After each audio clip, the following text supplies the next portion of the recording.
اپنا دیدار تو کرا۔ رب کائنات نے موسیٰ علیہ السلام کو کہا لن ترانی یا موسیٰ، تو مجھے ہرگز نہیں دیکھ سکتا۔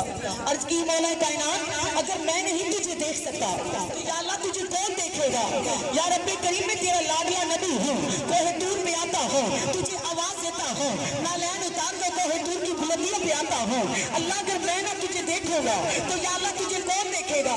رب کائنات کی ذات نے فرمایا سن موسیٰ، نہ مجھے تو دیکھے، نہ چشم انبیاء دیکھے، نہ مجھے تو دیکھے، نہ نگاہ ابراہیم دیکھے، نہ نگاہ اسماعیل دیکھے، اے موسیٰ نہ مجھے تو دیکھے، نہ چشم انبیاء دیکھے، مجھے روبرو دیکھے تو نگاہ مصطفیٰ دیکھے۔ نعرہ تکبیر، نعرہ رسالت، نعرہ حیدری، مجھے دیکھے تو زہرا کا بابا دیکھے، غریبوں کا والی دیکھے، یتیموں کا والی دیکھے۔ توجہ کرو، نبی پاک کے دیوانوں سے معراج کی رات اللہ تبارک و تعالیٰ نے فرمایا جبرائیل جی رچے چلیے۔ اللہ نے فرمایا کہ نور کا براق لے جا، اے جبرائیل حور و ملائکہ کو کہو کہ نبی کی ذات پر درود پڑھے، جنت کی کھڑکیوں کو کھول دو، جنت کو راستہ کر دو۔ اے جبرائیل میرے نبی کو جا کے کہنا یا رسول اللہ خدا آپ کو اشتیاق کے لیے بلا رہا ہے، معراج کے لیے بلا رہا ہے، خدا آپ کی زیارت کرنا چاہتا ہے، آپ کو عرشوں کا مہمان بنانا چاہتا ہے۔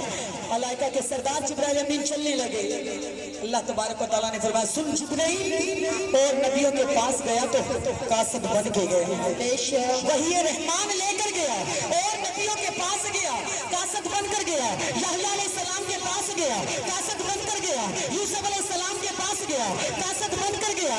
اے میرے جبرائیل امین سننا، میرے نبی کے پاس قاصد بن کر نہیں، پیغامی بن کر نہیں، میرے محمد کا نوکر بن کے جانا ہے۔ نعرہ تکبیر، نعرہ رسالت، نعرہ رسالت، اور میرے نبی کا نوکر بن کر جانا ہے۔ اے جبرائیل امین یہ نہ سوچنا کہ میرے نبی کو عرشوں کے راہوں کا نہیں پتا۔ اے جبرائیل دراصل تجھے بھیجنے کا مقصد کیا ہے کہ جب میرا محبوب نور کی سواری پر سوار ہوگا، منادی کرنے والا تو ہوگا، تاکہ پتہ چل جائے کہ ایمان والا نبیوں کا سلطان عرشوں کا مہمان بنایا گیا ہے۔ یہ ہے میرے اور آپ کے محبوب کا درجہ، یہ ہے میرے اور آپ کے نبی کا مقام۔